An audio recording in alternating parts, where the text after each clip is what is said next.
All right, how's everybody doing? This is the Comic Samurai. I want to welcome you to my next video, and tonight we're going to be looking at my favorite comic book covers that feature a caboose. Rear end, derriere. But let's go ahead and jump right in. First up, we got this American flag number 21. Now this was done by Howard Chaykin, and he had such a knack for creating graphically well done covers. He likes different textures and patterns to be repeating, and this one is no exception. He snuck in a derriere there on the cover, and it is so well done. It just fits as part of the design element of the cover, and what a great way to kick this off. Next up, we got Red One, number 2, done by Terry and Rachel Dodson. I am such a fan of their work. They do such a good job drawing their females, and you can tell when they do it, they have a certain look. This is a beautiful one here, and it sports a great caboose cover. Next up, we got Alien Worlds, number 1, and this is a Chiodo cover, and it's probably the most famous of these first couple that I'm going to show, but it's a beautiful painted cover, and it really does feature an alien's rear end on this one, but it's got a beautiful spacescape there, and I just love the colors on that one. Next up, we got Siphons, number 1, done by Mark Beecham, put out by Now Comics. And I just think Mark Beecham is one of the most underrated artists out there. I love all of his works. All of his females are sexy and interesting and done how women should be drawn in comic books. I really do like that one. Next up, we got Samurai, put out by Windjammer, and this is also a Beecham cover here. And you can see that he likes a flair for the dramatics. Those Taillight covers are a big bonus of his. And the colors on this one are great. I think this is an underrated comic book. I think the interiors are done by Neil Adams. Next up, we got Jennifer Blood, number 2, put out by Dynamite. Now, this one was written by Garth Ennis, and he tends to write stories that can have a great Taillight cover, and this is no exception. What a beauty. Next up, we got Aphrodite 9, number 0, and this is a Finch cover, but it was a giveaway comic included in Wizard magazine. And this is one of the most provocative covers that I'm going to show. Now, this video is going to be broken into 2 parts, and I'm just doing the small press, lesser known characters in this one, and we'll work our way to the more popular known characters.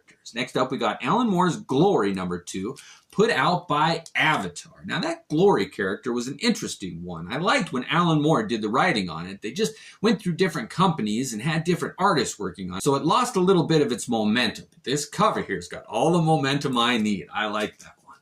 Next up, we got Assassinity, number 3, put out by PC Comics. Now, this one I wasn't very familiar with, but it does sport a caboose cover here, and I like those small press ones. It's always a twist on how things are usually going to go, but you can be surprised. Next up, we got Cynthia, number 1, put out by Lightning Comics here. And this is another small press one that I'd never heard of before. And this one also incorporates the trope of the woman in a red dress. And she's kind of a damsel in distress on this one, but it is a great Taillights cover.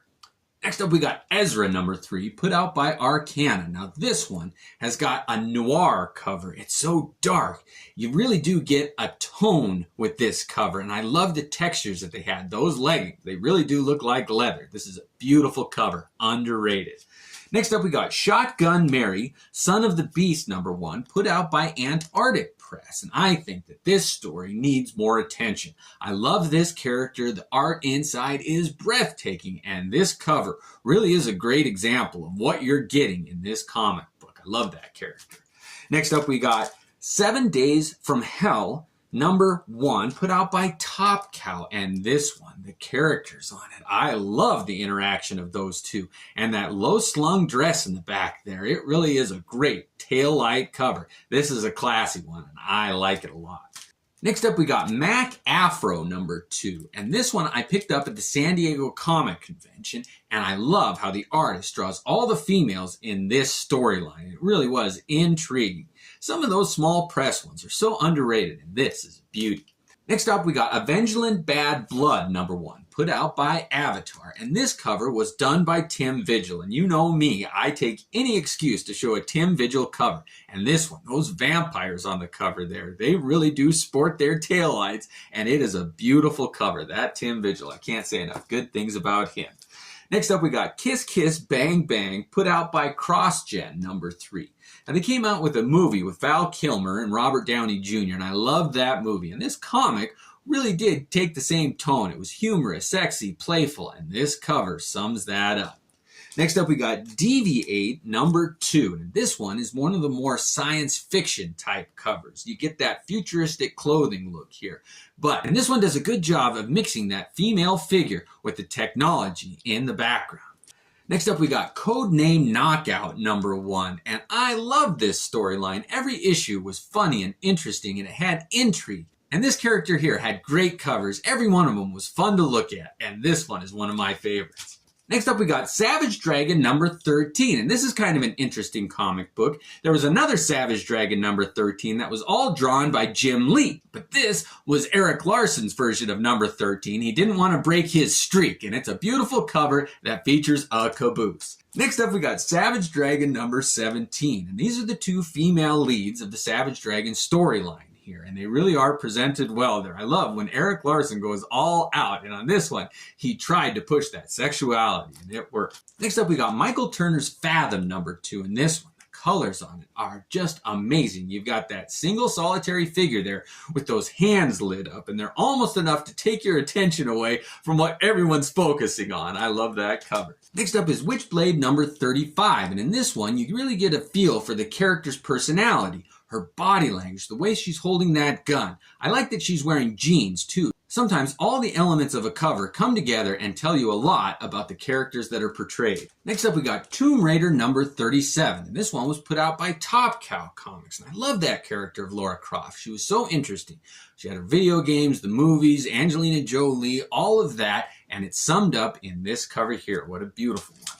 Next up, we got Conan the Cimmerian number 2. And now we're moving into the more mainstream, well-known characters. And Conan always had a damsel in distress slung over his shoulder, it seemed like. Or he was fighting alongside a buxom beauty like Red Sonja. But in this one, he's rescuing a damsel there, and it's just a beautiful Taillight cover.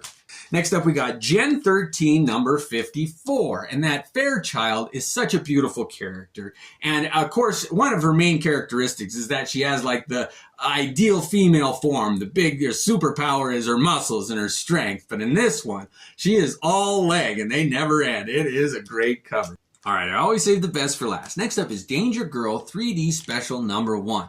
And all the art on this is done by J. Scott Campbell. And his work takes that 3D treatment so well. Everything that's supposed to be coming out at the viewer does on this one. It's a good romp, a fun story, exciting characters. You can't go wrong with this Gen 13 3D Special. I know I forgot a lot of great, independent, small press, Taillight covers. So let me know which ones I forgot. Join me in my part 2 where we'll get to the more Main Street characters. But thanks for joining me and have a great night.